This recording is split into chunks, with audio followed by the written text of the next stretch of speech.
আজকে বানাবো ফুলকপির ডাঁটা চচ্চড়ি। তার জন্য প্রথমেই কড়াইতে তেল গরম হলে পরে তাতে দিয়ে দেবো কালো জিরে ফোড়ন। ফোড়নের যখন একটা সুন্দর গন্ধ বেরোবে তখন কাটা সবজিগুলো দিয়ে দেবো। এখানে কিন্তু আমি আলু, শিম আর কুমড়ো নিয়েছি।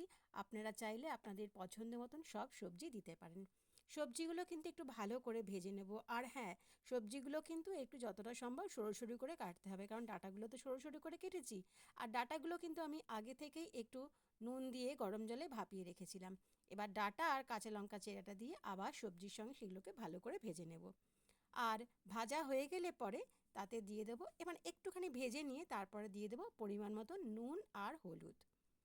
এর আগেও আমি একটা ভিডিওতে কিন্তু ফুলকপির ডাঁটার একটা রেসিপি শেয়ার করেছিলাম। আজকেও শেয়ার করছি একটা রেসিপি, কিন্তু সেটা একটু অন্যরকম। আর এটা একটু মানে শীত থাকতে থাকতেই, বাজারে ফুলকপি থাকতে থাকতেই একবার কিন্তু বানিয়ে খেয়ে দেখবেন বন্ধুরা, দারুণ লাগে। গরম ভাতে এই রেসিপিটা থাকলে আর মনে হয় কিছু লাগবে না। এরপর আমি পোস্ত বেটে রেখেছিলাম, এরপর সেই পোস্তটা দিয়ে দেব। এই যে একটু পরিমাণ মতন পোস্ত নিয়েছিলাম, চাইলে আপনারা কিন্তু এর সঙ্গে সর্ষেও দিতে পারেন, কিন্তু আমি সর্ষেটা দিইনি। আজকে শুধু পোস্ত দিয়েই ট্রাই করলাম।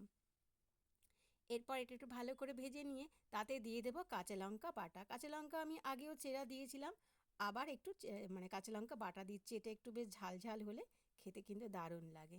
এবার কাঁচা লঙ্কাটা দিয়ে আবার একটু ভালো করে ভেজে নেব, মানে কাঁচা লঙ্কাটা একটু ভালো করে মিশিয়ে নিয়ে এতে দেবো পরিমাণ মতন জল। জলটা একটু অল্প দিতে হবে, তার কারণ এটা একটু গা মাখা হবে, বেশি ঝোল ঝোল হবে না। জলটা পরিমাণ মতন দিয়ে একটু সবজির সঙ্গে মিশিয়ে দিয়ে আমি ঢাকা দিয়ে দেবো, কারণ এটা একটু ঢেকে ঢেকে রান্না করলে সবজিগুলো তাড়াতাড়ি সিদ্ধ হয়ে যাবে, বেশ ভালো, মানে সবজিগুলো বেশ ভালো নরম হয়ে যাবে তাড়াতাড়ি।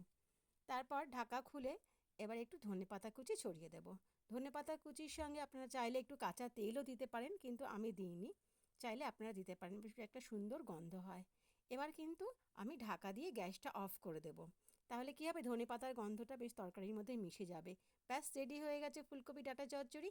কেমন লাগলো অবশ্যই জানাবেন। ভালো লাগলে লাইক, শেয়ার, কমেন্ট করতে ভুলবেন না।